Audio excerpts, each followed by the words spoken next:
चलिए शुरू करते हैं। नमस्ते everybody and thank you for joining me today. आज hopefully everybody is doing well. आपके परिचित लोग सब भले होंगे, अच्छे होंगे, सुख से होंगे, स्वस्थ होंगे, यही प्रार्थना रहती है हमारी हमेशा।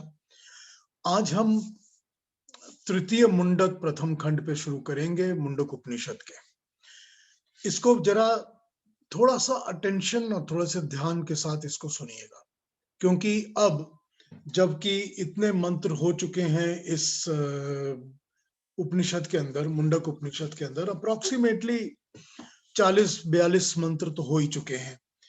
इन मंत्रों के बाद जो ऋषि अपनी बात प्रूव करना चाहते हैं, बताना चाहते हैं, इतने समय के बाद तृतीय मुंडक के ऊपर आकर 4 चैप्टर्स पूरे हो चुके हैं। 5वें चैप्टर में आके वो पहली बार वैदिक मंत्र का सहारा लेते हैं। वो पहली बार ऋग्वेद के एक मंत्र का सहारा ले रहे हैं। तो इस ऋग्वेद के मंत्र को समझकर हमको आगे बढ़ना है, ये समझ के ही बढ़ना है, क्योंकि अब ऋषि क्यों ऋग्वेद का सहारा ले रहे हैं। मैंने आपको पहले कहा था पिछली बार कि वो एक लेवल पे शुरू करते हैं, प्रैक्टिकल लेवल्स पर, और उस प्रैक्टिकल लेवल्स पे वो डेप्थ के ऊपर थोड़ा और डीप, थोड़ा और डीप, थोड़ा और डीप चलते रहते हैं, और उस डेप्थ को वो टेस्ट करते रहते हैं अपने शिष्य के साथ कि मैं जो समझा रहा हूं वो समझ में आ रहा है कि नहीं समझ में आ रहा।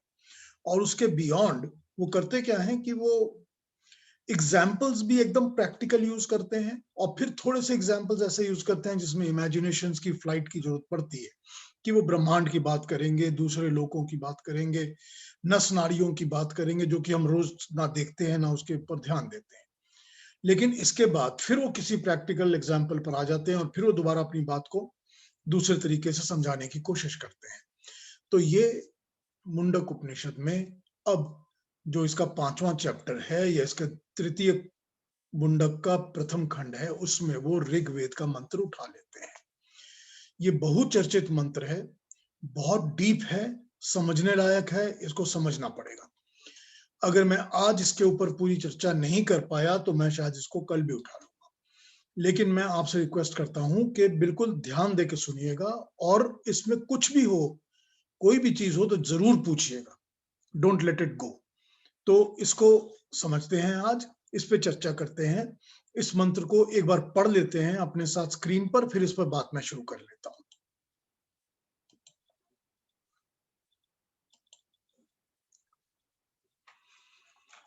द्वा सुपर्णा सयुजा सखाया समानम वृक्षम परिशस्व जाते तयोरन्यः पिपलम स्वाद्वत्यः नन्शन्यो अभिचाकशीति।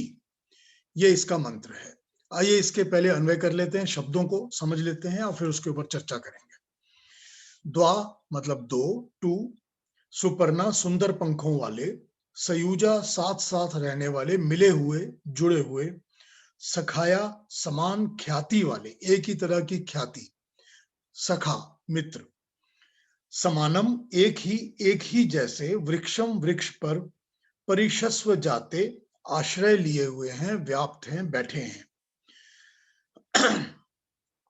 तयो उन दोनों में से, अन्य एक जीवात्मा, पिप्पलम स्वादिष्ट फलों को, भोग को, कर्म फलों को, स्वादु स्वाद पूर्वक, अत्ति खा रहा है, भोगता है, खाता है, अनशनन न खाता हुआ, भोग नहीं करता हुआ, अन्य दूसरा परमात्मा, अभिचाक्षीति केवल देखता है, दोनों जीवात्मा और प्रकृति को देख रहा है, ऑब्जर्व कर रहा है। ये इसका बिल्कुल सिंपल शब्दार्थ है। अब इसकी डेप्थ पे जाने के लिए डेफिनेशंस पे देखेंगे, तब पता चलेगा कि ये क्या बोल रहे हैं। बड़ा सिंपल इसका मंत्र का अर्थ होता है, दो सुंदर पंख वाले, सुंदर पंखों वाले पक्षी, दोनों सखा हैं, एक दूसरे के सहयोगी हैं, एक ही वृक्ष पर बैठे हैं। इनमें से एक स्वादिष्ट पिपली फल खा रहा है, दूसरा बिना खाए केवल देख रहा है। ये इसका बड़ा मोटा मोटा सिंपल ट्रांसलेशन है। ये जो मंत्र है ये बहुत चर्चित मंत्र है, बहुत ही फेमस मंत्र है।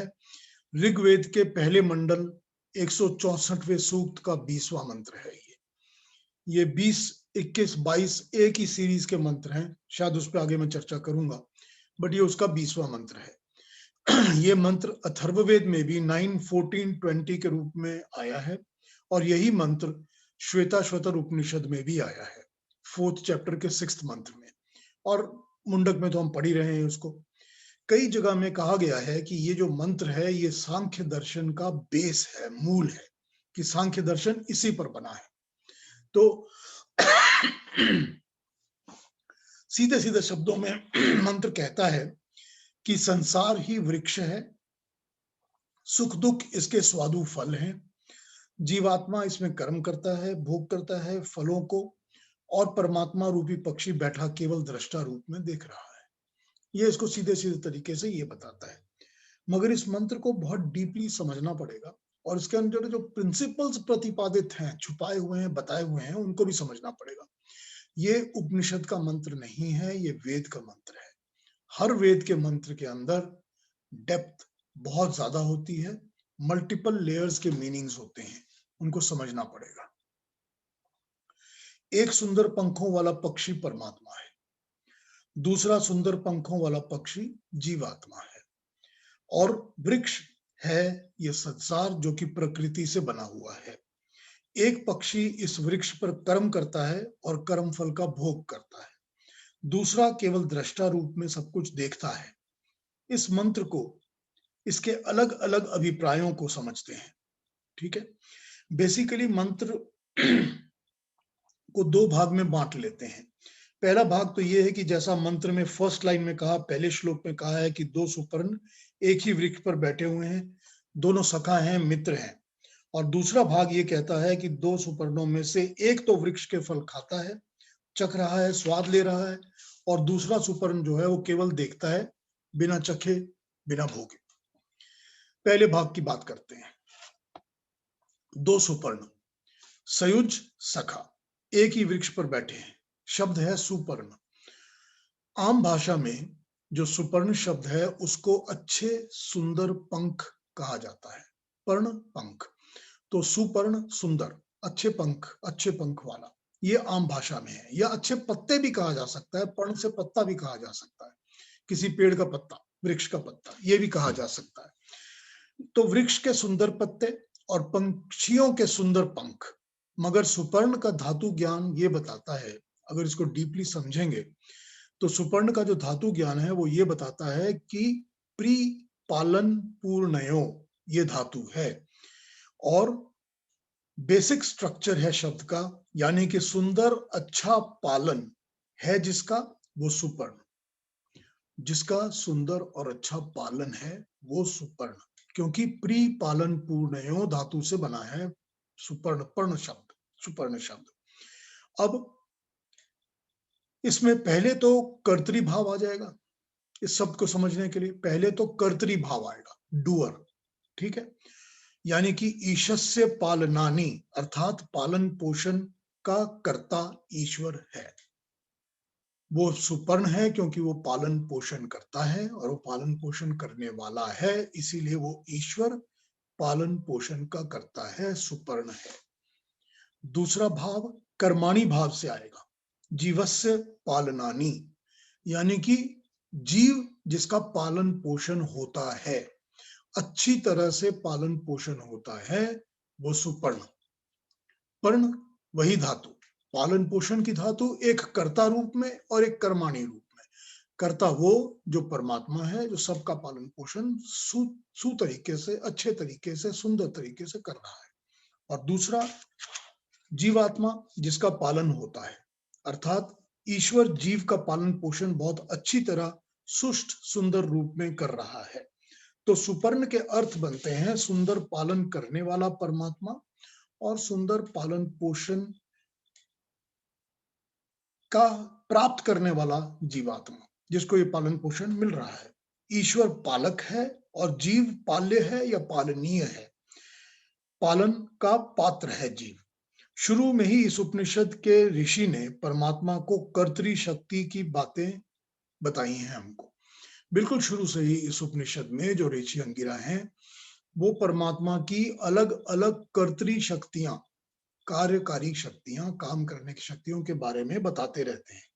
कितने ही श्लोकों में बताया है कि वो परम ब्रह्म हमें प्राण देता है, वो हमारे मन, बुद्धि, अंतःकरण का निर्माण करता है, ज्ञान प्राप्ति के साधन ज्ञान इंद्रियां, उनके अंदर प्राण शक्ति, फिर कर्म करने के साधन कर्म इंद्रियां, उनके अंदर की प्राण शक्ति, और जिसका ज्ञान प्राप्त करना है वो सारी विद्याएं और साधन, तब कर्म करने के साधन, कर्म करने के लोक, समय, काल, स्थान, व्यवस्था, सभी कुछ वो परमात्मा हमें देता है। जीवन के पालन के लिए वो हमको अन्न देता है, अन्न से पाचन शक्ति देता है, और पाचन शक्ति के साथ उस अन्न के साथ शरीर में रस, रक्त, मेज, मद्दा जो बनता है, वो सभी कुछ उसके सपोर्ट की लाखों नस नाड़ियां परमात्मा देता है शरीर के अंदर जो चलती हैं।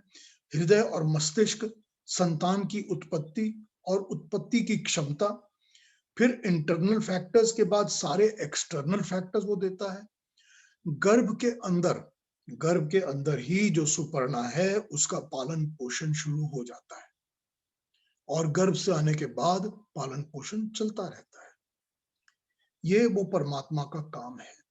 इसी तरह सारा ब्रह्मांड, सारे लोक, सारे सूर्य चंद्र, सारे तारा, अग्नि, वायु, जल, आकाश, जिसके सहारे हम लोग टिके हुए हैं और जिसके सहारे ये सब कुछ टिके हुए हैं, और ये पृथ्वी, और पृथ्वी पर हमारा समय, काल, अनंत सीमाएं, संभावनाएं, सब कुछ, सभी चीजों का समन्वय, सभी चीजों का सामंजस्य, तालमेल, ऑल पॉसिबिलिटीज, कर्म करने की सारी पॉसिबिलिटीज, कर्म का ज्ञान, व्यवस्था, साधन, शिक्षा, सफलता, कर्म के द्वारा न्याय और दया, ज्ञान के द्वारा सच्चे ज्ञान का परिचय, और सच्चे ज्ञान के द्वारा मुक्ति का और आनंद का, मोक्ष का मार्ग दिखाना, समझाना, उपलब्ध कराना,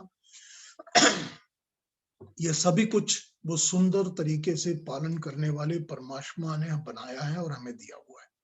ये ऋषि पहले के मंत्रों में ये सारी बातें कह आए हैं, समझा आए हैं, इन डिटेल बताते रहे हैं, एक एक करके। हमारी हर कल्पना, हर दौड़, जितनी भी हमारी थिंकिंग है, इमेजिनरी दौड़ है हमारी, उन सब से बियॉन्ड है परमेश्वर की वो कर्तरी शक्ति, उसका सामर्थ्य। एक बड़ा ही प्यारा सा भजन है, मुझे याद आ रहा है, वो भजन है, पितु मात सहायक स्वामी सखा, तुम ही एक नाथ हमारे हो। आपने सुना होगा उस भजन को। उस भजन में एक लाइन आती है, प्रतिपाल करो सगरे जग को, अतिशय करुणा उर्धारे हो। आती है ना लाइन, ये प्रतिपाल, ये सारे जगत का, ये उसी के द्वारा प्रतिपालित जगत है, ये उसकी कर्तरी शक्ति है। उसके उर में अतिशय करुणा उर्धारे हो, उसके उर में, उसके हृदय में जो करुणा है वो असीम है। उस करुणा के कारण ही ये सारा जगत, ये सारी सृष्टि बनती है, चलती है। हम सब उसी के आश्रित हैं, उसी के आधारित हैं, और इस करुणा कृपा का पात्र हम सब जीव, हमें सुपर्ण कहा गया है।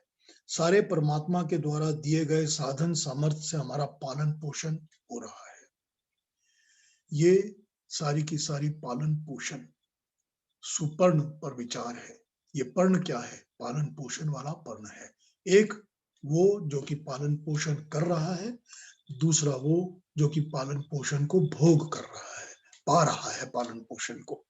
हम सब की एक सत्ता है, एक आइडेंटिटी है, एक एंटिटी या इंडिविजुअलिटी है हम सब की। हमको शरीर मिलता है जो हर किसी को अलग अलग एक अपना ही, और फिर हमको उस शरीर के अंदर चेतना और कॉन्शियसनेस मिलती है, अपने होने का हमको आभास मिलता है कि यस आई एम, और जगत को जानने का, फील करने का भी आभास हमको मिलता है इन इंद्रियों के द्वारा। तो हम अंदर अपने आप को भी फील करते हैं, और एक्सटर्नल बाकी चीजों को, संसार को भी इंद्रियों के द्वारा फील करते हैं, अंतःकरण के द्वारा फील करते हैं। मन, बुद्धि, 5 कोश, शरीर के सारे उपकरण और उनका जो सामर्थ्य है, उनका जो कार्य क्षमता है, इन सब का हम व्यवहार करते हैं।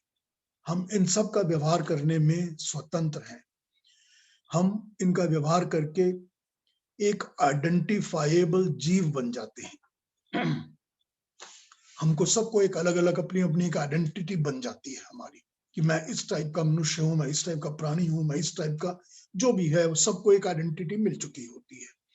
और इन सब चीजों में हर एक प्राणी को इक्वल लेवल की अपॉर्चुनिटी और पॉसिबिलिटी मिली है।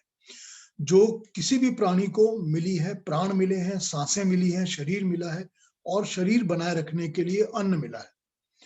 मां के गर्भ से ही और पिता का अंश प्राप्त होते ही ये पालन पोषण का सटीक क्रिया आरंभ हो जाती है। हम हर जीव को प्राप्त सुपर्ण की व्यवस्था मिली हुई है। परमात्मा तो सभी को समभाव से एक समान ही व्यवस्था, एक समान की संभावनाएं देता है। हमारे सुपर्ण होने के अधिकार का एक ही जैसा सम्मान मिलता है परमात्मा की तरफ से। आगे हम अपनी इच्छा से इसको बनाते हैं, बनाए रखते हैं। हम स्वतंत्र हैं। जैसे मनुष्य की इच्छा होती है वो वैसे आगे करता है। प्राप्त परमात्मा से एक ही तरह सभी को होता है, हर प्राणी को होता है, सबको एक ही तरह मिलता है। ये सुपर्ण है परमात्मा का।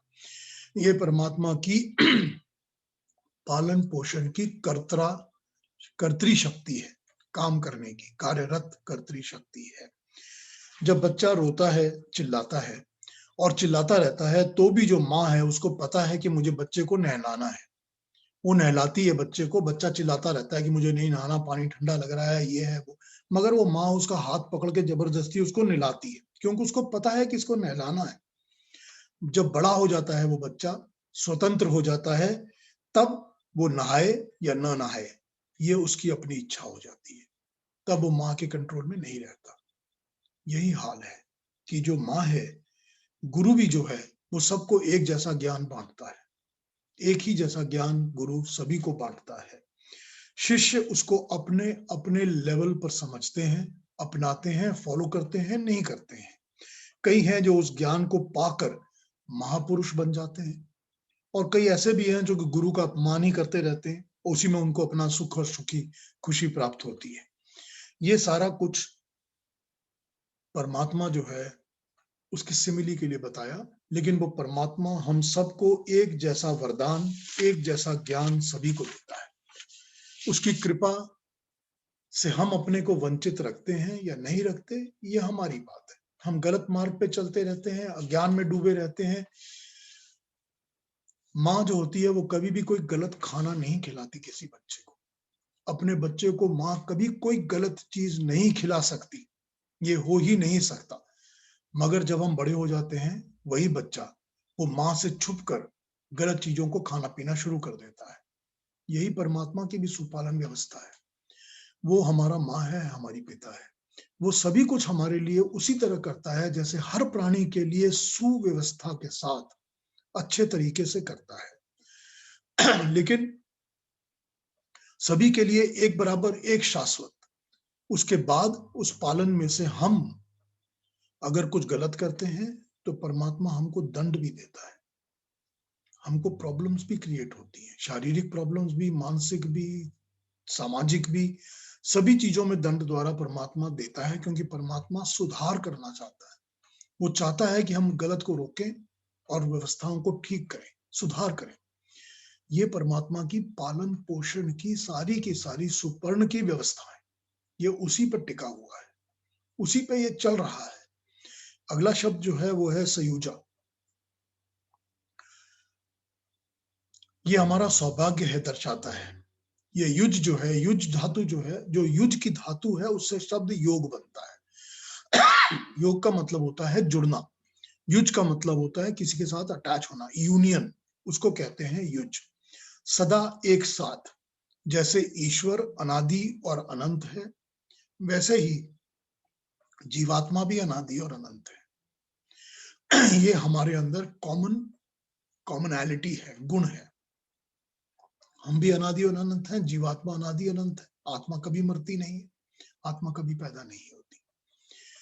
परमात्मा भी अनादि है और अनंत है। जहां जहां पर जीवात्मा होगा, वहां वहां पर परमात्मा अवश्य होगा। ये संयुजा है, एक जैसे जुड़ा हुआ है। हमारे साथ वो परमात्मा सदा ही जुड़ा रहता है। वो हमारे अंदर, हमारे अंतःकरण में प्राण बनकर हमारे अंदर बैठा है। वो हमारे अंदर फ्लो कर रहा है प्राणों की तरह। वो हमारे अंदर हमारी धड़कन है। हमारे हर कर्म को, हमारे हर विचार को, हर सोच को वो परमात्मा जानता है। इन्हीं विचारों सोचों के द्वारा परमात्मा हमारे कर्मों का आधान बनाता है और उस पर हमको कर्म फल प्रदान करता है। कर्म सब कुछ परमात्मा को सब पता है, क्योंकि संयोजा वो हमसे जुड़ा हुआ है, वो हमारे साथ हमेशा ही रहता है। और बड़ा ही कमाल है अगला शब्द जिसमें कहा गया है सखाया, यानी कि वो हमारा सखा है, हमारा मित्र है। सखा सखा भाव वो होता है जब साथ साथ कोई रहता है तो वो सदा सखा है, ठीक है ना। जैसे जहां जीवात्मा होगा वहां ईश्वर भी जरूर होगा। यही है वो कमाल का सखा भाव। तू तो हमेशा ही मेरे साथ है मेरे प्रभु, सदा व्यापक, सदा ही अपने ज्ञान के द्वारा, सदा ही मुझसे परिचित। Always he is aware of me, मुझसे वो हमेशा परिचित है। मेरे बंधु मुझे भूल जाएंगे, मेरे दोस्त, मेरे परिवार सब भूल जाएंगे, मगर वो हमेशा मुझसे परिचित है। उसको हमेशा पता है कि मेरी मनोभावनाएं क्या हैं, मेरा कर्म क्या हो रहा है, मेरे अंदर क्या विचार चल रहे हैं, वो परमात्मा को सदा पता है। वो सच्ची डेफिनेशन में मेरा सखा है। सखाया, सखा मित्र। युज धातु से योग बना, यानी कि जुड़ना, यूनियन। और संयुजा कहा तो सुंदर, अच्छे, सफल तरीके से जुड़ जाना, तभी सखा कहा। सखा तभी हुआ जब वो अच्छी तरह से सुनियोजित तरीके से, सुंदर तरीके से, अच्छे तरीके से मेरे साथ जुड़ गया। सुभाव से जुड़ा तभी सखा, और सखा है तभी अच्छे प्रकार से जुड़ा हुआ है। दोनों आपस में कनेक्टेड है। सखा, मित्र, प्रिय, वह तो परमात्मा प्राणदाता है, प्राणों से भी प्रिय है, और वही तो है जो अपने मित्र होने का भाग कार्य पूरे तरीके से निभाता है। हमारे शरीर में प्राण फूंकता है, शरीर में प्राण फूंककर प्राण में शरीर को शक्ति देता है, सारी किस्म की संभावनाएं देता है, पॉसिबिलिटीज देता है, हमें पाप कर्मों से दूर होने की प्रेरणा देता है। हमारे अंदर हमेशा प्रेरणा देता है कि गलत मत करो, गलत पथ पे मत चलो। शुभ कर्मों की तरफ लग जाने के लिए हमको मार्ग को प्रशस्त करता है। शुभ कर्मों में लग जाने के लिए बुरे कर्मों की तरफ हमारे मन में एक घृणा पैदा कर देता है। जो भी बुरी चीज हो रही होती है हमारे अंदर अपने आप ही मन के अंदर घृणा पैदा हो जाती है, वो घृणा आ जाती है उसके अंदर उस बुरे कर्म के लिए। ये घृणा ही वो पैदा करता है। अब हमारे गुणों को, जो हमारे अंदर गुण होते हैं, उनको वो डिफाइन करके शाइन करने की अवस्था में लेके आता है।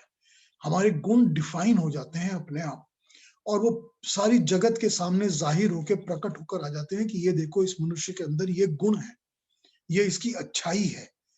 हमको हर सच्चाई की तरफ हमारे मन में, हमारी बुद्धि में प्रेरणा को देकर वो अवगत कराता है। मुश्किल घड़ी में वो हमारे साथ रहता है, हमारी सहायता करता है, हमको मार्ग दिखाता है। जब हमारा शरीर छूट जाता है तब वो परमात्मा हमको दूसरा शरीर प्राप्त कराता है, और इसके अलावा मोक्ष का पथ भी दिखाता है और मोक्ष भी प्राप्त कराता है। इससे ज्यादा सखा और मित्र भाव कौन सा होगा इस दुनिया में या इस सृष्टि में। ये है सखा, ये है वो सच्चा सखा, मेरा प्रिय मित्र। इसी को इसलिए यहाँ पर संयुजा सखा का, हमेशा जुड़ा हुआ और साथ रहने वाला, ये सखा। इससे अच्छा और क्या एग्जाम्पल होगा सखा और मित्र का। अगला शब्द जो है इसमें वो वृक्ष। इस मंत्र में वृक्ष को दर्शाया गया है। उस पर आकर वो परमात्मा जो है वो हमारे संग बैठता है। He does not leave us alone. He has never left us alone. वो परमात्मा जिसको इसकी कोई आवश्यकता ही नहीं है, क्योंकि उसकी कोई रिक्वायरमेंट्स नहीं है, उसकी कोई आवश्यकता नहीं। हमको आवश्यकता है कि हमको एक शरीर मिलता है, हमको आवश्यकता है कि शरीर के पालन के लिए हमको अन्न का भोग करना पड़ता है, हमको वो फल चखना ही पड़ेगा, हम कर्मों में इन्वॉल्व होंगे ही होंगे। परमात्मा को कोई जरूरत नहीं है, it is not his, nothing compels him to do it, मगर वो इस वृक्ष पर हमारे साथ आकर बैठता है। थोड़ा विचार करते हैं वृक्ष के ऊपर। जो मंत्र में कहा है समानम वृक्षम परिशस्व जाते, दोनों एक ही समान वृक्ष पर विराजते हैं। यहाँ पर वृक्ष का सीधा सीधा अभिप्राय है प्रकृति, प्रकृति का स्वरूप। प्रकृति ये संसार है, ये एक बीज से ये वृक्ष का जन्म होता है। वैसे ही जैसे हमने जब पंच महाभूतों पे बातें की थी तो ये बताया था कि वो एक छोटे छोटे बीज से, अणुओं से, या वो जो 3 मात्राएं इलेक्ट्रॉन प्रोटॉन न्यूट्रॉन की समझाई गई थी जो एक एक अणु के अंदर होती हैं, उनसे ये सारी प्रकृति बनती है। इसी तरह ये वृक्ष उसका रिप्रेजेंटेटिव है। ये मूल से जन्म लेता है वृक्ष, फलता है, फूलता है, बड़ा होता है और आश्रय स्थान बन जाता है। पक्षियों का, पंछियों का आश्रय स्थान बन जाता है। पंछी उसी पे रहते हैं, टिकते हैं, घोंसला बनाते हैं, घर बनाते हैं, बैठे रहते हैं, उसी पे सोते हैं, सब कुछ वहीं करते हैं, क्योंकि ये वृक्ष एक आश्रय स्थान बन जाता है। यही प्रकृति का रिप्रेजेंटेटिव है कि वो एक बीज से जन्म लेती है। प्रकृति की जो मूल दृश्य अवस्था है जो हमें दिखती है, ये सारा संसार, और ये फिर हमारे लिए एक आश्रय स्थान बन जाता है, पालन पोषण में सहायक हो जाता है। जैसे परमात्मा हमारा पालन पोषण कर रहा है, ये प्रकृति उस परमात्मा के ऑर्डर्स के हिसाब से हमारा पालन पोषण करने लग जाती है, क्योंकि अन्न हमको यहीं से मिलेगा, कर्म हम यहीं पर करेंगे, समय, काल, स्थान सब यहीं से मिलेगा, और उपयोग करने की वस्तुएं भी सब प्रकृति से ही मिलेंगी। ये हमारी कर्म भूमि को बनाती है प्रकृति, और हमको कर्म फल पाने का स्थान प्रदान करती है। सारे सुख दुख कष्ट मौज मस्ती सब इसी के सहारे मिलते हैं। मगर ये वृक्ष जो है, ये प्रकृति अपने लिए, अपने भोग के लिए कुछ नहीं करती, ये अपने कंजम्पशन के लिए, अपने कर्म करने के लिए कुछ नहीं करती, ये हमको प्रोवाइड करती है। ये सब भोगने वाले उस सुपर्ण के लिए जो कि इसके आश्रय में बैठे हैं, उनको ये भोग प्रोवाइड कर रही है। ये प्रकृति उन्हीं के लिए कार्यरत है, उन्हीं के लिए सारा काम कर रही है, जो कि भोग कर रहे हैं, जो भोगों में लगे रहते हैं। ये कर्म चलता है और चलता रहता है और चलता ही रहता है और सदा चलता रहता है। हम इस शरीर में आते हैं, अगले शरीर में आते हैं, उसके अगले शरीर में आते हैं। हम सब अलग अलग शरीरों में कई कई कई कई लाखों बार आते हैं, जाते हैं। हर बार हम इसी के आश्रय टिकते हैं, इसी का भोग करते हैं, इसी में अपने कर्म फलों को भुगतते हैं और फिर चले जाते हैं। बड़े साफ तरीके से इस मंत्र में तीनों अनादि और आदि तत्वों को इंट्रोड्यूस कर दिया गया है, बड़े सिंपल तरीके से, और उनकी वर्किंग बता दी गई है कि क्या करते हैं। बहुत ही सिंपल है, ये बेसिक वैदिक प्रिंसिपल है, बिल्कुल बेसिक वैदिक प्रिंसिपल। ये प्रिंसिपल ये है कि 3 अनादि तत्व हैं जो ना कभी मरते हैं, ना कभी जन्म लेते हैं, ये हमेशा रहते हैं। इसी को अंगिरा ऋषि ने शुरू में 3 ब्रह्म के नाम से बताया है। ये 3 ब्रह्म क्या हैं? ब्रह्म वो हैं जो कि हमेशा रहते हैं, ना मरते हैं और ना दोबारा जन्म लेते हैं, क्योंकि ये अनादि हैं, अनंत हैं। तो 3 तत्व, तीनों को उन्होंने ब्रह्म कहा। फिर ये तीनों ही वो तत्व हैं जो कि एक्सपेंशन करते हैं, अपने आप को एक्सपैंड करते हैं, इसीलिए इनको ब्रह्म कहा। ब्रह्म वो जो आदि अनादि तो है, मगर वो अपने आप को एक्सपैंड करता है, एक्सपेंशन में आ जाता है। तो प्रकृति जो कि मूल तत्वों के साथ एक्सपैंड होती है, परमात्मा जो अपनी शक्तियों को, अपनी विभूतियों को प्रकृति के द्वारा या मानव के द्वारा एक्सपैंड करता है, अपने आप को फैल जाता है। और मनुष्य जो कि बिल्कुल छोटा सा ड्रॉप से जन्म लेता है और एक्सपैंड होता जाता है अपने शरीर के अंदर, और फिर सोसाइटी में, समाज में, अपने परिवार में अपने आप को एक्सपैंड करता है। ये तीनों ब्रह्म हैं। ये इन तीनों की इंट्रोडक्शन इस मंत्र में बड़े सिंपल तरीके से कर दी गई है। और उनकी वर्किंग, प्रकृति क्या करती है? प्रकृति आश्रय स्थान प्रदान करती है। प्रकृति हमको देती है सारा वो सामान जिसको हम खाएंगे, भोगेंगे, जहां पर हम अपना कर्म करेंगे और कर्म फल को भोगेंगे, उसकी जगह देती है प्रकृति हमको। वो आश्रय स्थान प्रोवाइड करती है। परमात्मा उसके गुण, उसके कर्म, वो पालन पोषण करता है। इतना डिटेल जो सुपर्ण का हमने बताया, पालन पोषण वाला, वो सभी कुछ वो परमात्मा कर रहा है। प्रकृति का पालन पोषण भी, प्राणियों का पालन पोषण भी, सभी संभावनाएं वो परमात्मा द्वारा दी गई हैं। और जीवात्मा और उसके कर्म, वो भोग करता है, कर्म करता है, कर्म फल भुगतता है और ज्ञान विद्या सब कुछ प्राप्त करता है वो जीवात्मा, ये उसका कर्म है। जो ज्ञान है, अज्ञान है, विद्या है, अविद्या है, वो प्रकृति के लिए नहीं है। परमात्मा ने तो उसको बनाया ही है, तो उसके लिए तो है नहीं। वो तो हमारे सामने उसको ले आउट कर रहा है। तो ये सब कुछ हो रहा है हमारे लिए, जीवात्मा के लिए। ये तीनों तत्व जो हमेशा रहते हैं, परमात्मा, जीवात्मा, प्रकृति, तीनों के क्या क्या रोल्स प्ले हो रहे हैं, हमेशा क्या करते हैं, हमेशा करते रहेंगे, ये बेसिक कॉन्सेप्ट्स को पूरे तरीके से क्लैरिफाई करके सामने रख दिया इस मंत्र ने। प्रकृति है वो आश्रय स्थान, जीवात्मा को सब कुछ यहीं पर करना है, भोगना है। जीवन रहते शरीर यहीं से मिलेगा, मन बुद्धि भी यहीं से मिलेगी, इसके द्वारा ही कर्म और कार्य करेंगे, यही हमारा प्लेग्राउंड रहेगा। और मृत्यु के पश्चात दोबारा शरीर जो है वो यहीं विलीन भी हो जाएगा और नया शरीर भी यहीं से मिलेगा। ये डिपेंडेंसी हमारी बनी रहेगी। तो मंत्र कहता है तयोरन्य पिपल स्वादु अत्ति, कि एक पक्षी स्वाद लेकर भोग करके खा रहा है। ये जीवात्मा है जो कि भोग में जुड़ा हुआ है, जुटा हुआ है। और भोग कैसा, इसका भी अलग अलग एग्जाम्पल्स देके समझाया गया है।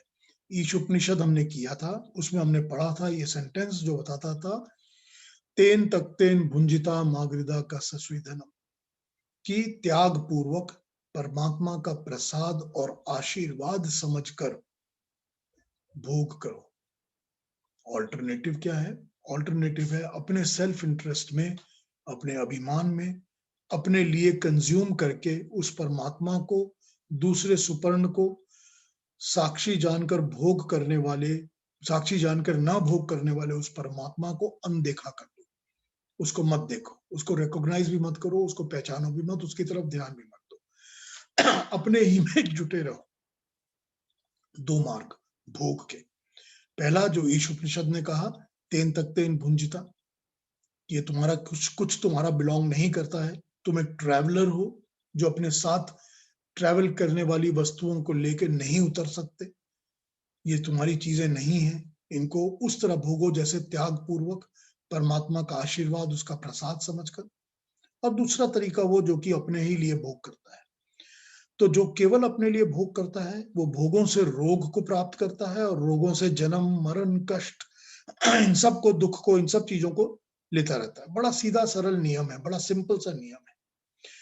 भोग को प्रभु का प्रसाद जानकर भोगेंगे तो उसमें लोभ नहीं होगा, मोह नहीं होगा, जुड़ाव नहीं होगा, अभिमान नहीं होगा। और जो दूसरा पक्षी है, साक्षी है, हमेशा ही हमें मोक्ष के मार्ग से परिचय कराता रहता है। हर समय, हर कार्य में, हर भाव में, हर विचार में दृष्टा जानकर, वो तो है ही, मगर वो हमको भोग का मार्ग बताता रहता है कि इसको इस तरह से भोग करो तो सुखी रहोगे, इस तरह से करोगे तो दुखी होगे। वो खुद स्वयं इन्वॉल्व नहीं होता, वो अनशनन, भोग नहीं करता, अनशन पे रहता, अन्न को नहीं खाता। और एक शब्द है इसके साथ जिसको बड़ी सीरियसली देखा जा सकता है, वो है अभिशाकचीति। सीधा अर्थ, बहुत स्ट्रेट अर्थ होता है अध्यक्ष। मतलब देखता तो है सब कुछ, दृष्टा तो है वो, किंतु he is not a mayor Spectator. वो इन कंट्रोल है, वो ओवरऑल अथॉरिटी है, सभी कुछ उसी की अध्यक्षता में हो रहा है। ये है अभिशाकचीति। ठीक, ये समझना पड़ेगा कि वो देख तो नहीं रहा, ऑब्जर्व कर रहा है, लेकिन ऑब्जर्व करता हुआ, अब एग्जामिनर जो है वो परीक्षा नहीं दे रहा होता, वो ऑब्जर्व कर रहा होता है, वो सबको देखता रहता है। उसने बाद में मार्किंग करनी है, मार्क्स भी देने हैं। तो जो कर्म स्टूडेंट्स कर रहे हैं, जब वो एग्जाम दे रहे हैं, परीक्षा दे रहे हैं, उस कर्म का कर्म फल एग्जामिनर्स ने ही देना है। और वो एग्जामिनर ही दृष्टा भी है और वो अध्यक्ष भी है।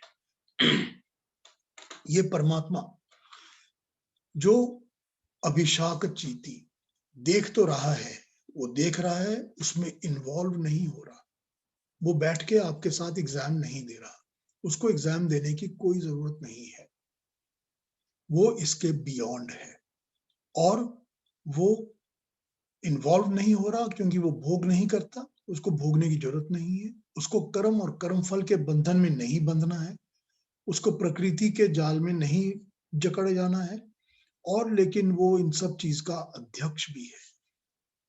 वो हर चीज को अपनी कंट्रोल्ड अथॉरिटी के हिसाब से देखता है और समझता है। ये तृतीय मुंडक का पहला मंत्र है जिसको हम लोग आज बात कर रहे हैं।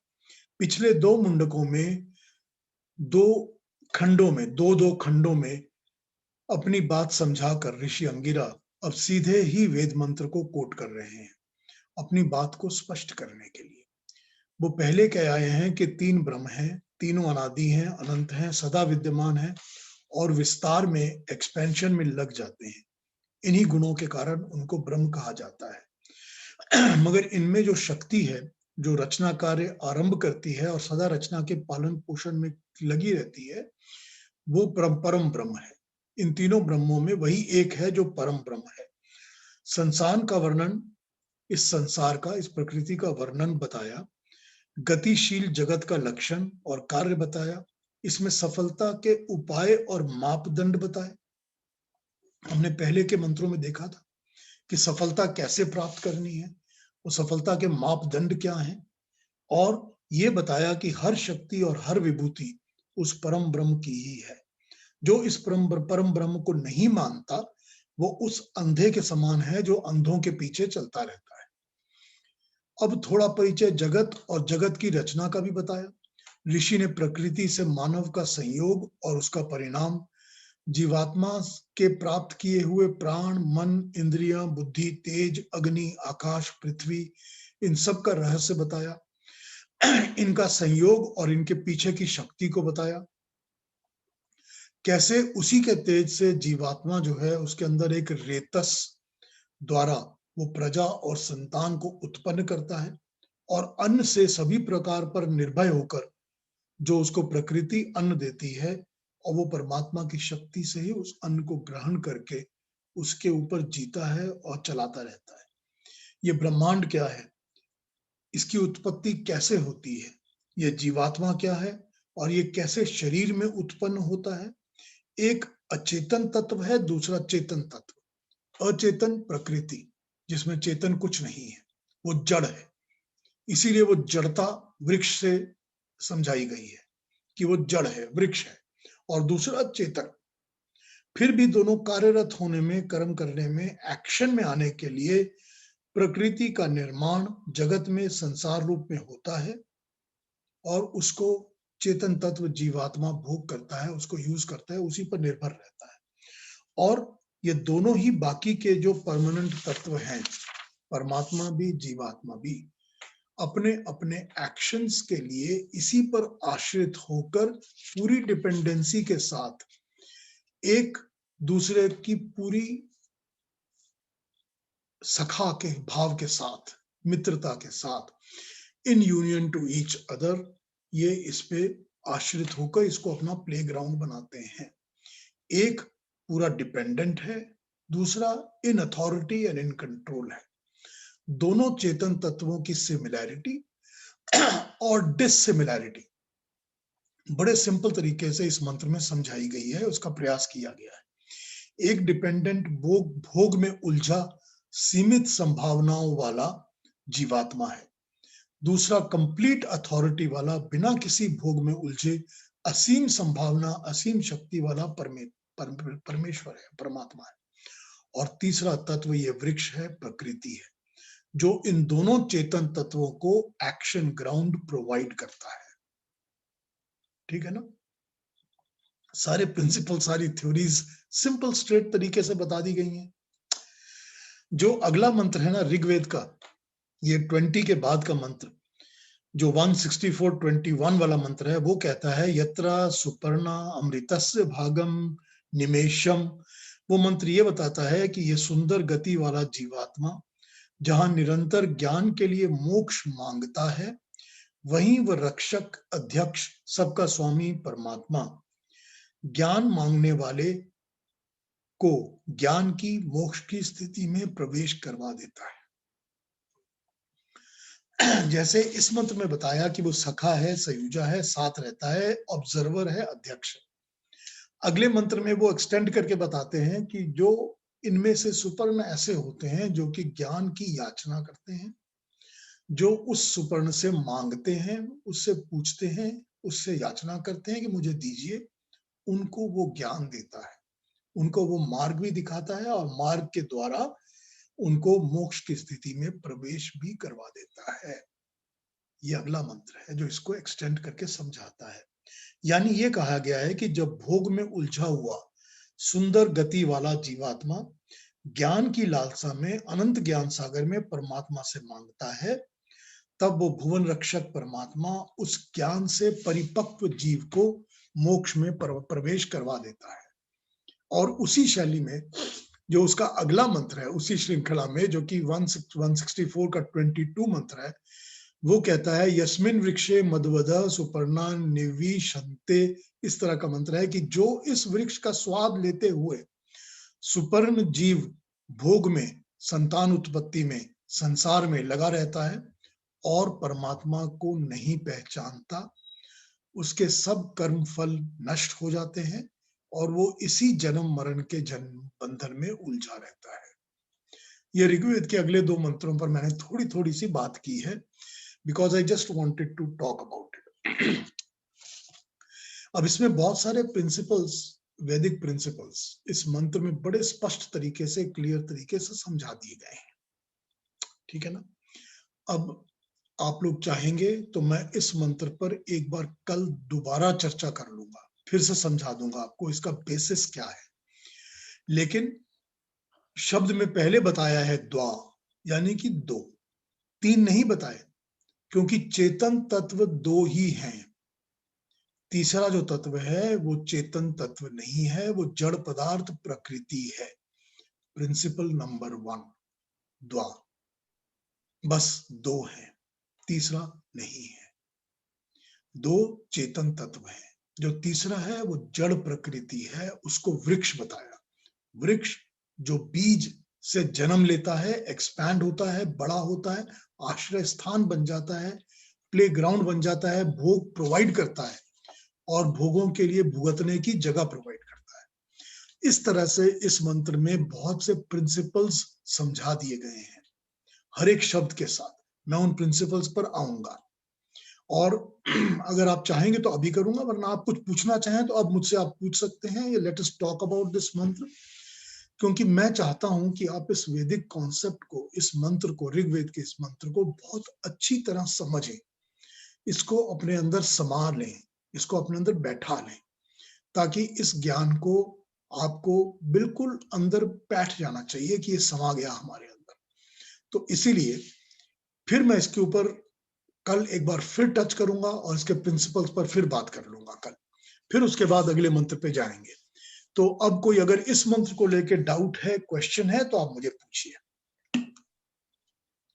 नमस्ते पीयूष जी, बहुत अच्छा समझाया आपने। नमस्ते केतु जी, बताइए। मुझे ये समझना है थोड़ा कि जैसे आप कह रहे हैं कि परमात्मा और जीवात्मा सखा है और जहाँ जीवात्मा रहते हैं परमात्मा वहीं रहते हैं। तो इसमें 2-3 चीजें उठती हैं कि जब जीवात्मा कर्मों का प्रायश्चित करता है, तब परमात्मा का साथ क्यों नहीं उसको होता। और इसी के लगते एक और चीज है कि जब कोई स्थिति आती है, परिस्थिति आती है विच इज अनसीन, जैसे कि हमने कई बार सुना है कि स्कूल में शूटिंग हो गई है, यूएसए में काफी बार होता है, और या किसी का बलात्कार होता है, तो परमात्मा इसमें क्यों नहीं उस व्यक्ति के द्वारा सचेत कर देता है कि भाई आपको इधर नहीं जाना, या any way be helpful. Because they are सखा। तो सखा का ये मतलब होता है कि they are helpful to each other. तो इसमें हेल्प की कहाँ मिसिंग हो जाती है? इसमें एक बात ये समझ लीजिए कि जो सखा भाव है, वो सखा भाव हम एज ह्यूमन बीइंग्स एक्सप्रेस कर रहे हैं परमात्मा की तरफ। परमात्मा को हमारे सखा होने की कोई आवश्यकता नहीं है, हमको परमात्मा के सखा होने की आवश्यकता है। तो हम सखा भाव एज ह्यूमन बीइंग्स एक्सप्रेस कर रहे हैं परमात्मा की तरफ। अब इस बात को मैं यूं समझाता हूं कि हम अपने हर कर्म के लिए इंडिपेंडेंट हैं, स्वतंत्र हैं। जानवर जो होते हैं, जो पशु पक्षी होते हैं, प्राणी होते हैं, वो किसी भी ग्रुप में जाके गोलियां नहीं चलाते, वो किसी को रेप नहीं करते, वो किसी के यहाँ चोरी चपाटी नहीं करते, क्योंकि वो परमात्मा की व्यवस्था में बंधे हुए हैं। उनको कर्म करने की आजादी नहीं है, वो व्यवस्था में टाइड है, बंधे हुए हैं। वो वही कर्म करते हैं जो उनकी योनि में कर्म बंधे हुए हैं। मनुष्य जो है उसको कर्म करने की स्वतंत्रता है। माँ ने बताया था बचपन में कि बेटा ये खाओ और ये मत खाओ, लेकिन जैसे ही बच्चा थोड़ा बड़ा होता है वो उल्टी सीधी चीजें खाना शुरू कर देता है।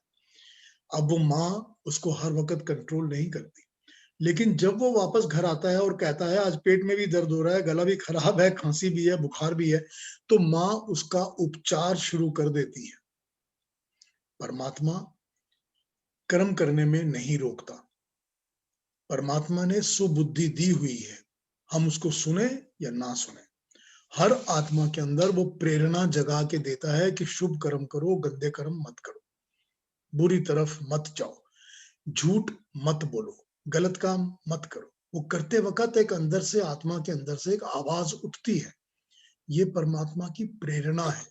ये वो सखा है जो हमारी हेल्प के लिए कॉल कर रहा है, पुकार रहा है कि बेटा ये काम मत करो। ये सखा होने के बावजूद हम सुने या ना सुने, नहीं सुनते तो उस करेक्शन की जो प्रायश्चित आपने कहा, वो प्रायश्चित करने की प्रेरणा भी परमात्मा ही देता है कि अच्छा प्रायश्चित कर लेते हैं, वरना आपको प्रायश्चित की जरूरत कहाँ है। वो आपके अंदर मन में जो प्रेरणा जागी है कि मुझे प्रायश्चित करना चाहिए, कि मुझे गलत चीजों से दूर हो जाना चाहिए, वो प्रेरणा भी परमात्मा सखा भाव में ही दे रहा है आपको, हमको। तो सखा का यहाँ पर ये मतलब बन जाता है। कर्म कौन से कर्म किस वक्त किए जाएंगे, अच्छे होंगे, बुरे होंगे, किस किस को कर्म का फल मिलेगा, ये परमात्मा की अपनी व्यवस्था है। उसको ना हम पूरी तरह समझ सकते हैं, ना उसको हम पूरी तरह एनालाइज कर सकते हैं, क्योंकि हमको नहीं पता। हमको नहीं पता कि हमारे अंदर, इस ग्रुप के अंदर जो लोग बैठे हैं, अगर इन सबका, सभी का कंप्लीट कर्मों का ज्ञान, लेखा जोखा चिट्ठा हम सामने रख लें और उस पर हम ये बात कर लें कि तुमने ये किया इसलिए तुमको जीवन में ये मिला, ये नहीं मिला, ये मिला, अच्छा मिला, बुरा मिला, फिर भी हमको ये नहीं पता कि हम सबके पुराने जन्मों के कौन कौन से कर्म हैं जो चल रहे हैं, जिसके हमको फल मिलने वाले हैं, या हम सबके अंदर मन और विचार के अंदर क्या चल रहा है, ये सारा कुछ परमात्मा को पता है। वो इसमें परमात्मा ही इन सब चीजों के कारण अलग अलग कर्म और कर्म फल देता ही रहता है हमेशा हमको। इसमें एक बात होती है कि ये तो बात मानता हूँ कि मनुष्य कर्म करने में स्वतंत्र है, पर कर्म भोगने में परतंत्र है, जो कि हमें आर्य समाज के नियम के अनुसार बताया गया है। पर इसमें जब ऐसी घटनाएं होती हैं कि मास शूटिंग होता है या बलात्कार होता है, मैंने 2 एग्जाम्पल दिए, उसमें जो विक्टिम्स होते हैं उनका तो कोई दोष नहीं होता, but they just became, they are in wrong place wrong time में आ जाते हैं and then they become victims. ये this is what aeroplane we में इकट्ठा थिंक, होती हैं। This is what we think. लेकिन ये हो सकता है कि जो मरे हैं, जो रॉन्ग प्लेस पे हैं, उनका उस समय वहां होना और मरना पूर्व निर्धारित था कि तुम्हारे पिछले जन्मों के कर्मों के हिसाब से तुम्हारी कर्म भूमि यहाँ पर खत्म हो चुकी है, तुमको नए शरीर में जाना है और तुम उस वक्त वहां पर होगे जहां पर गोलियां चल रही हैं। तुमने क्या पहले कभी किसी जन्म में किसी और प्राणी को मारा है या नहीं मारा? आप में, हम में कोई भी ऐसा इंसान नहीं है जो कि ये कह सकेगा कि मैंने एक मच्छर नहीं मारा या कीड़े नहीं मारे या कोई दूसरा प्राणी नहीं मारा। और फिर ऐसे इंसान जो कि ये कहे कि हम तो रोज ही कोई प्राणी मारते हैं और खा जाते हैं क्योंकि हमको पेट भरना है, हमको स्वाद बहुत अच्छा लगता है, तो क्या वो कर्मों का फल फल देगा नहीं? क्या वो सारे कर्म बिना फल दिए चले जाएंगे? ये तो हो नहीं सकता, ये तो नहीं हो सकता।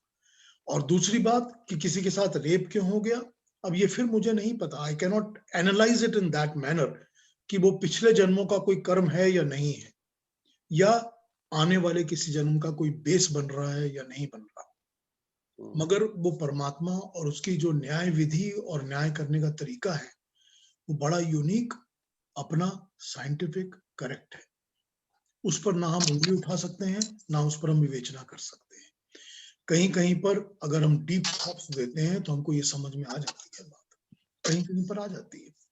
कहीं कहीं पर मैं खुशकिस्मत समझता हूँ उन लोगों को जिनको अपने कर्मों का इमीडिएटली रिजल्ट मिलना शुरू हो जाता है, अच्छे का भी, बुरे का स्पेशली। अगर बुरा कर्म किया है और महीने, 2 महीने, 2 साल, 1 साल के अंदर उसका फल मिलने लग गया, तो ये बहुत अच्छी बात है।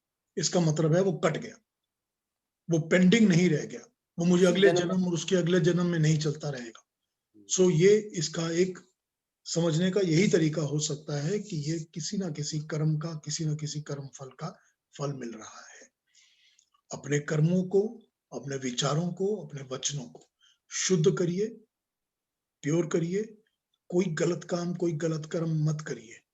ऑब्वियसली कर्म फल अच्छे मिलेंगे और ऑब्वियसली पुराने कर्म फल कटते जाएंगे और नए कर्म फल अच्छे मिलने शुरू हो जाएंगे।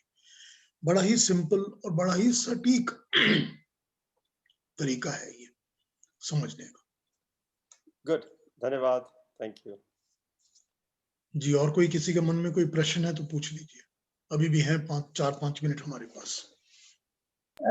अभी जो आपने कहा कि जैसे जीव जंतु को मारना, जैसे मक्खी मच्छर, तो ये भी क्या उसी कर्मों के उसमें आते हैं कि जैसे हम अपनी रक्षा के लिए, अपनी सेफ्टी के लिए मच्छर मारा या मक्खी को मारा या मधुमक्खी को मारा, तो उसका क्या परिणाम है? हाँ, एक जगह उपनिषदों में ये बात डिस्कस की गई है कि अगर अपने प्राण बचाने के लिए या अपने शरीर की रक्षा के लिए आपको कुछ करना पड़े तो वो पाप कर्म नहीं होता। वो शुभ कर्म भी नहीं होता, मगर वो पाप कर्म भी नहीं होता। तो वो उन टाइप के कर्मों में आ जाता है कि जिसका आपको रिजल्ट अच्छा बुरा कुछ भी नहीं मिलेगा। तो वैसा कर्म आ जाता है, ये उपनिषदों में कहा गया है। लेकिन अगर हम अपना पेट भरने के लिए, अपने मुंह के स्वाद के लिए किसी को मार रहे हैं और खा रहे हैं या पी रहे हैं, तो वो तो शुभ कर्म तो हो ही नहीं सकता ना, जस्टिफिकेशन में तो नहीं हो सकता ना। हाँ, अब ये मेरा ख्याल है कि ये कौन से उपनिषद में है, मैं बता दूंगा आपको। उपनिषद में एक एग्जाम्पल आता है कि एक फलाना ऋषि है और वो ऋषि क्योंकि तपस्या में लगा हुआ है या पढ़ाई वगैरह में, ज्ञान में लगा हुआ है, तो वो बहुत साल तक बैठा है और उसकी अवस्था ये हो गई है कि उसके पास खाने पीने को बिल्कुल कुछ नहीं है और उसका शरीर जो है वो बस लास्ट स्टेजेस पर है, क्योंकि उसको कुछ खाना मिला ही नहीं है तो मरने वाला है। ठीक है, एक स्टोरी बताई जाती है। अब वो स्टोरी के साथ ये बताया जाता है कि वो उसने क्या किया कि उसने पास पड़े हुए एक कुत्ते की टांग, जो कि कुत्ता मर गया था, उस मृत कुत्ते की टांग को उठा के उसकी जांग का मांस खाया, ताकि उसका शरीर जो है कम से कम इतना सा शक्ति पा सके कि वो पास के गांव में जाके खाना ले सके। ये एक स्टोरी आती है। तो वहां पर ये एग्जाम्पल दिया जाता है कि अगर ऐसी स्थिति है कि आपको अपनी शरीर रक्षा के लिए, ताकि मेरा शरीर नष्ट ना हो जाए, तो वहां पर ये पाप कर्म नहीं समझा जाता। तो इस जहां तरह पर, हाँ, जहां पर ये शरीर रक्षा के लिए करना ही पड़ता है, ये दर्शन में भी एक जगह आया है, मेरे ख्याल से न्याय में या किसी एक दर्शन में आया है, मैं बता दूंगा आपको कॉम्प्लेक्स कभी निकाल के रेफरेंस, और उपनिषद में भी आया है। दोनों में ये चीज आई है कि शरीर की रक्षा, प्राण की रक्षा, इसके लिए किया हुआ ये कर्म केवल रक्षा के लिए किया गया कर्म, शौक नहीं, स्वाद नहीं, मनोरंजन नहीं, तब ये पाप नहीं है। वहां पर ये रेफरेंसेस आई हैं। तो इस तरह से जो जो जो कई संप्रदाय हैं जो जिसमें वो भिक्षुक हैं, वो भिक्षा लेने जाते हैं, तो भिक्षा पात्र में यदि उनको वो वेजिटेरियन खाना दें, नॉन वेज दें, तो किसके कर्मों पर ये उसका प्रभाव पड़ेगा कि वो ये उनकी भिक्षुक ने चॉइस है, उनको जो खाएं या ना मिला खाएं। उन्होंने खा लिया। ये उनकी चॉइस है कि वो खाएं या ना खाएं। अगर उनको ऐसा कुछ मिलता है तो ना खाएं, अगले दिन भिक्षा में फिर कुछ और मिल जाएगा जो वो खा सकते हैं, तो ये उनकी चॉइस है। उस वक्त उनको कर्म करने की मजबूरी नहीं है। और जो देने वाला है उसके क्या कर्म है, उसके जो स्वभाव है, उसके जो कर्म है, वो अपने हैं। अच्छा, एक प्रश्न और, आपने अभी कहा था ना कि वो ब्रह्म जो है 3 अनादि तत्व हैं, तो ये क्या ब्रह्मा, विष्णु, महेश ये उन्हीं का ही एट्रीब्यूट है क्या, उन 3 नहीं तत्वों नहीं का? नहीं नहीं नहीं, इस उपनिषद में ये चर्चा नहीं है। इस उपनिषद में चर्चा यही है कि ब्रह्म 3 प्रकार के होते हैं।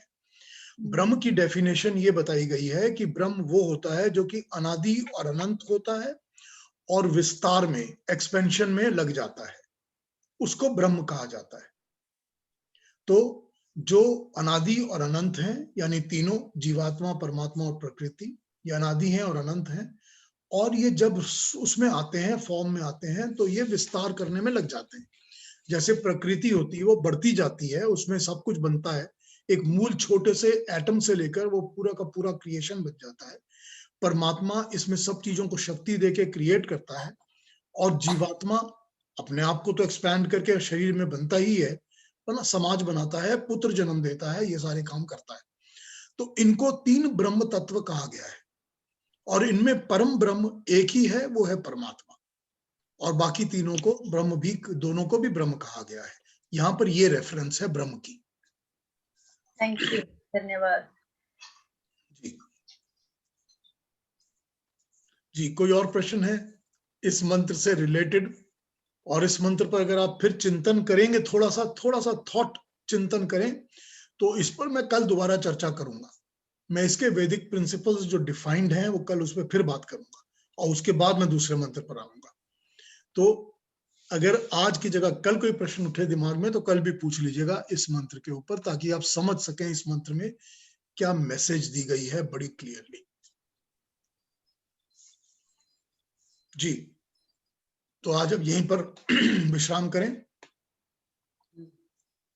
एक क्विक पूछना है, जैसे हम प्रकृति की बात करते हैं, तो प्रकृति जैसे आपने कहा कि वो अचेतन है, जड़ है, तो क्या प्रकृति में जो पेड़ पौधे होते हैं, जो वेजिटेबल्स उगते हैं, जिसका हम लोग पान करते हैं, तो ये क्या प्रकृति में आ जाते हैं कि वो उसकी अलग श्रेणी होती है? वो प्रकृति के प्रोडक्ट्स हैं, प्रकृति ही में आते हैं, उनमें चेतन नहीं होती, उनमें चेतना नहीं होती, उनमें एनर्जीज होती हैं, एनर्जी फ्लो करती है, वो सारी की सारी एनर्जीज उन्होंने कहा है कि भगवान देता, परमात्मा देता है, लेकिन वो एनर्जीज होती हैं, पर उनमें कॉन्शियस चेतन नहीं होती। ठीक है, चेतन तत्व के क्या लक्षण हैं, कि चेतन क्या क्या होता है, इस पर कल बात कर लेते हैं। ठीक है, कल मैं समझा दूंगा आपको कि कैसे समझा या पहचाना जा सकता है कि चेतन तत्व क्या है, कि आत्मा के अंदर कौन से ऐसे तत्व होते हैं जो उसको चेतन बनाता है, और वो प्रकृति के अंदर ऐसे तत्व कौन से हैं जो कि उसको चेतन नहीं बनने देता, उसको जड़ रहने देता है। ठीक है, ठीक है, कल इस पर भी बात करेंगे। मुझे रिमाइंड करा दीजिएगा जरूर अगर मैं भूल गया तो। ठीक है, तो आज यहीं तक रखें। नमस्ते, thank you everybody for joining. नमस्ते, और धन्यवाद। फिर इस पर कोई भी प्रश्न उठे तो मुझसे पूछ लीजिएगा। Tomorrow. Thank you. Take care. Namaste.